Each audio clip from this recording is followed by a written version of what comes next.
Hello everybody, my name is Amy Ford and I am a mental performance coach, and today we are going to go over the 6 steps to overcome a devastating loss.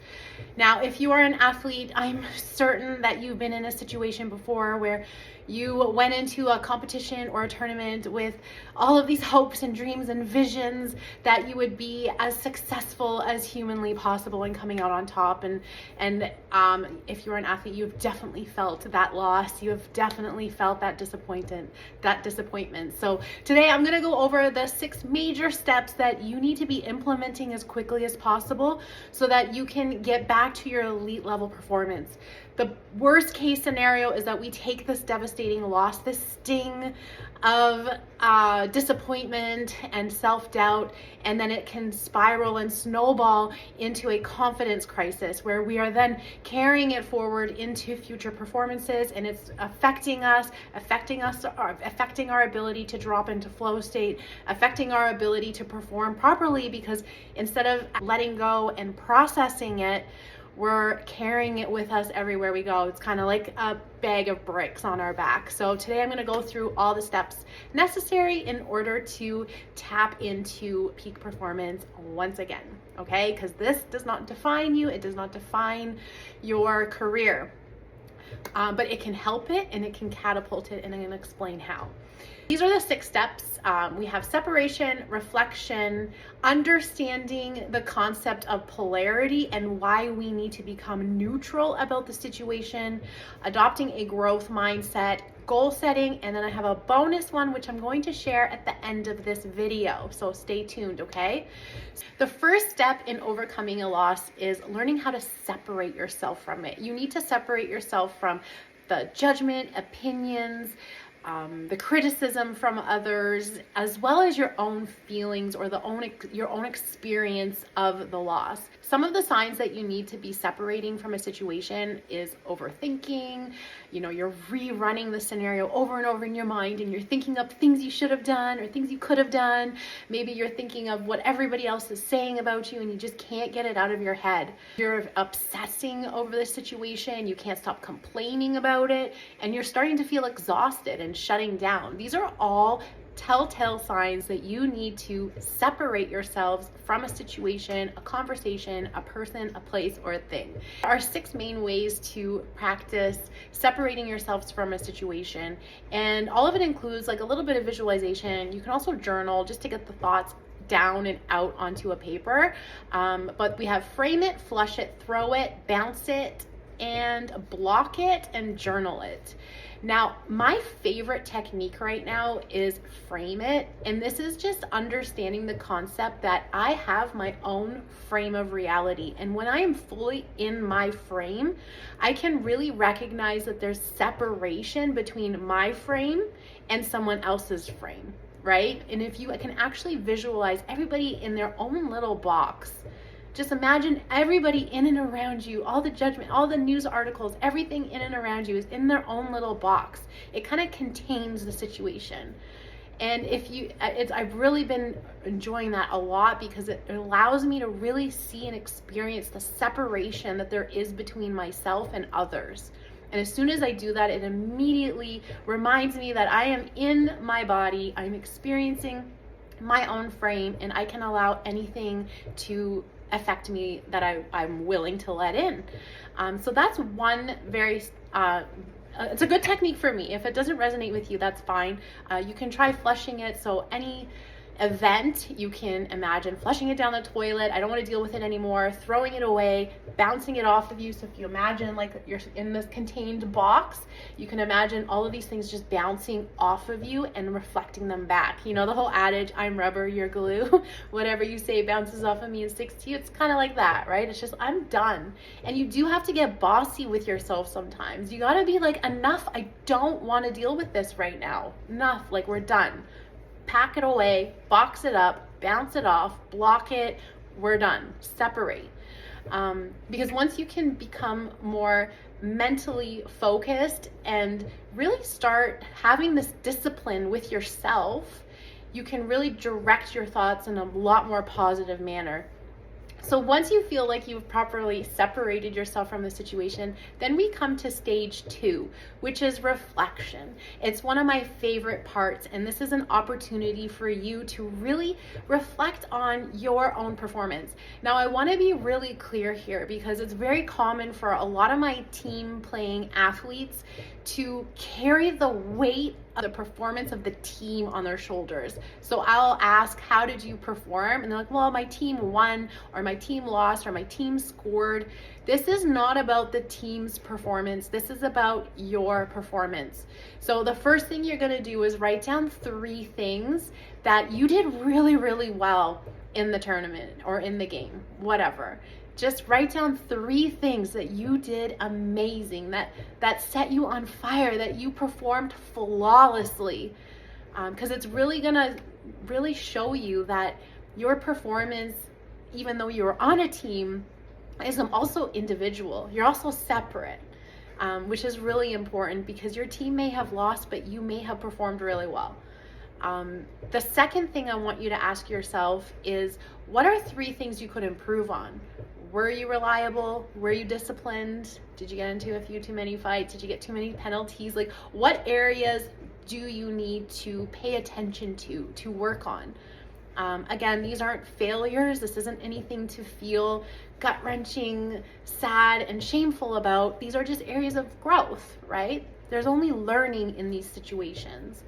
You're going to see that all of these little steps kind of weave together, but part of the reflection is just really taking that bird's eye view of your performance. The third thing I want you to ask is, how are you emotionally feeling right now? Are you feeling guilty, like you did something wrong or you contributed to the loss?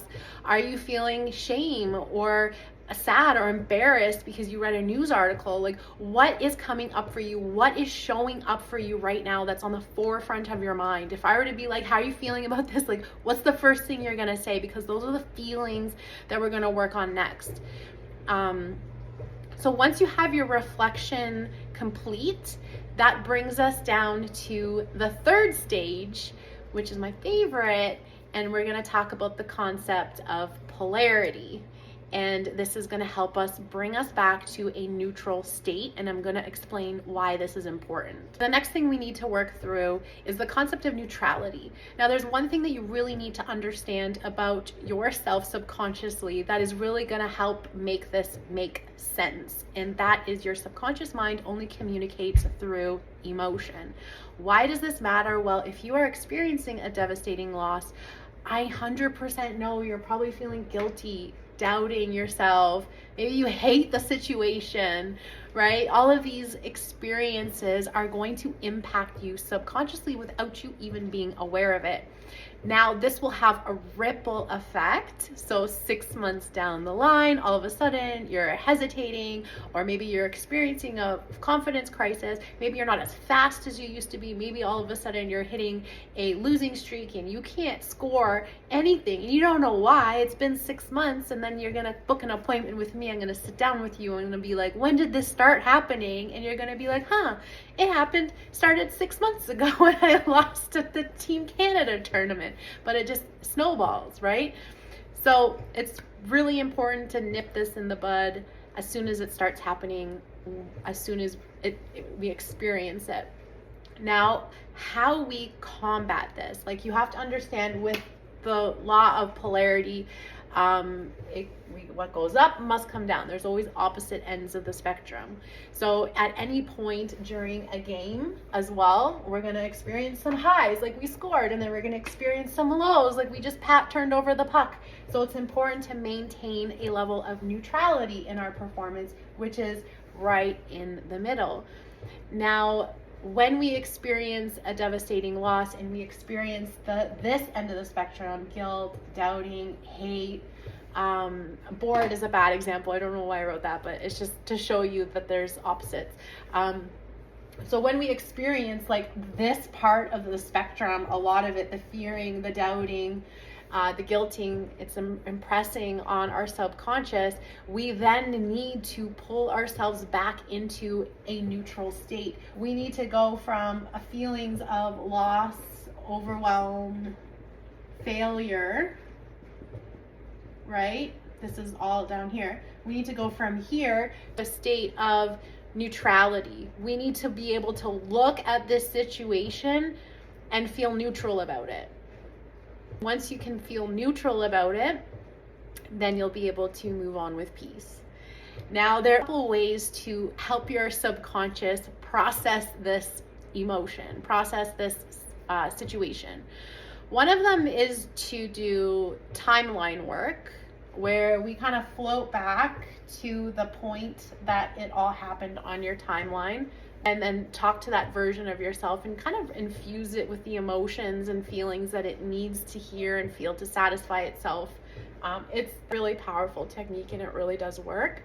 You can also look at the situation until it becomes neutral, and this is kind of like desensitizing yourself to it. So you can stare, like if there's like a news article that really bothered you, you can try staring at it until it doesn't bother you anymore. You get that sick feeling in your stomach and you're feeling very affected by it. Just keep staring at it. Just keep staring at it. Just stare at it. You feel like a psychopath, but just stare at it until you become fully neutral to it, so it doesn't bother you anymore. Again, this timeline work is really helpful. And then the other part that I love, and I always talk about it, is state elicitation. And that's eliciting a positive state and overlaying these ones. So all these get crossed out, and it pulls you back into either a neutral or just above a neutral state. And that's really helpful because it just opens up your capacity to perform. But again, it's playing around with your emotions, to be honest. Like, everything is emotional, everything. And if only you could know how much your emotions are impacting your performance, your life, everything. They're literally the driving force behind your being. And if you can learn to master your emotions and use them in a way to satisfy your subconscious and play with this idea of polarity, you're off to the races, right? So the idea is that this event of Team Canada losing, or whatever sport you're in, that loss, is to overcome it by feeling okay about the situation. What do you need to tell yourself? What do you need to hear in that moment so that you're okay with it? Seriously, like, it's a really good question to ask yourself. Anyways, I could go on forever about this topic. I hope that makes sense. If you need me to clarify it, let me know. I want to keep this as concise as possible, but at the end of the day, you're trying to satisfy your subconscious by using a flood of positive emotions to negate the negative, so that you can be pulled back into a neutral state. Okay. So the next stage of the process is to adopt a growth mindset. Now, we've already done this by following the first 3 stages, because we're constantly looking for different ways to evolve and improve and reflect. A big part of having that growth mindset is never throwing in the towel, always seeing as it's a bend in the road. It's not the end of the road, right? So we're just always moving forward, finding different ways to move forward. So if you're listening to this video and you've gotten this far, congratulations, you already have a growth mindset. Now, the next portion is goal setting. Now, we're going to take what we said in our reflection and we're going to create goals out of this. So we have something to move toward as soon as we get back to practice, right? So write down those goals. What are the 3 things that you needed to improve on in your playing in the tournament, and create goals out of that, so you have something to work on right away. This is going to get your mind back in the game. It's going to start giving you data right away. In a month, you'll see that you've already obtained these goals and you'll be off to the races. So this is really important to get you back on track, to get your mind back where it needs to be, so that you know what you're working on and you know what you're focused on. Now, there was a 6th tip, number 6, which was a bonus tip.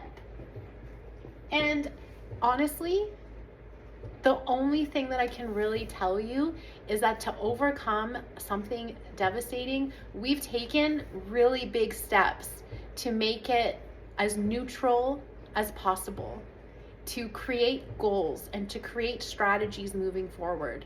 So the 6th thing that you can do, the best thing that you can do for yourself, is zip it.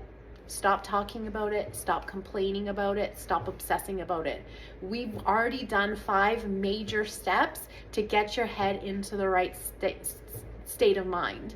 And the worst thing that you can do for yourself is to continue reliving it and obsessing it, because you're just going to re-traumatize and re-experience all the emotions, which, like I said, is going to imprint on your subconscious, and you're going to be back to square one.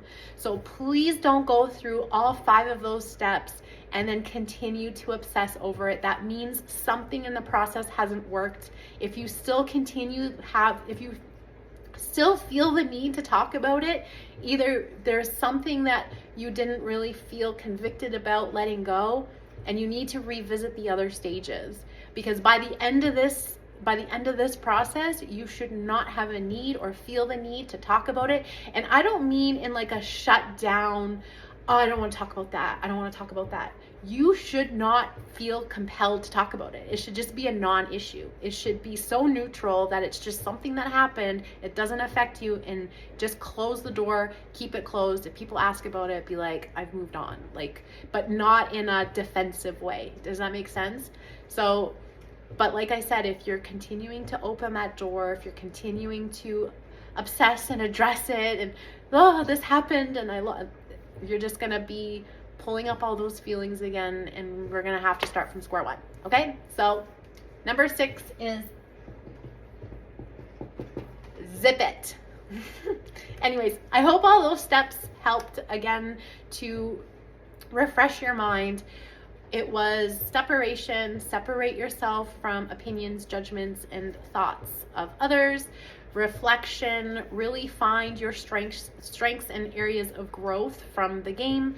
Then we want to become neutral about all of the feelings surrounding the event, and then adopt a growth mindset, which, if you've gotten this far, congratulations, you have signs that you already have a growth mindset. And then there's goal setting, making sure that you know what you're working on when you're getting back. And then, of course, zip it. We've done so much work to clear and move past this. We don't want to keep rehashing it, because you're just going to end up re-experiencing it again and pull yourself back to square one. You keep talking about things, you're feeding it energy, just let it go, okay? I hope this helps. Good luck on your athletic career, and if you need any help with your mental performance, my name is Amy Ford, and feel free to DM me. I'm available for one-on-one coaching as well as team workshops. Thank you so much.